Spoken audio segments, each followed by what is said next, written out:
एकदा सर्वांनी मोठ्या प्रेमाने भजन करा. विठोबा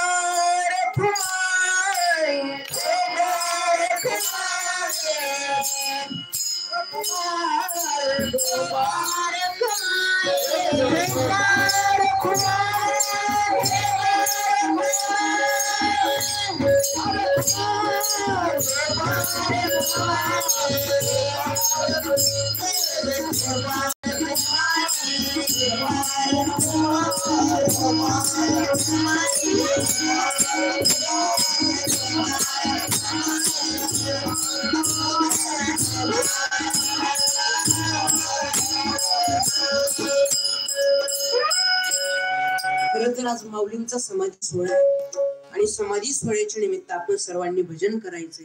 खरं तर आपल्या सप्ताहाचं भाग्य आहे की आपला सप्ताह आषाढी वारी नाही कार्तिकी वारी आणि माऊलींच्या समाधी सोहळ्यामध्ये येतोय. आणि माझं परम भाग्य आहे की आज समाधी सोहळ्याच्या निमित्ताने आपल्या सप्ताहामध्ये मला कीर्तन सेवा करण्याची संधी मिळते. त्याच्यामुळे सर्वांनी एकदा मोठ्या प्रेमाने भजन करा. ज्ञानोबाराया माझ्या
काय आनंद आहे महाराज बसला.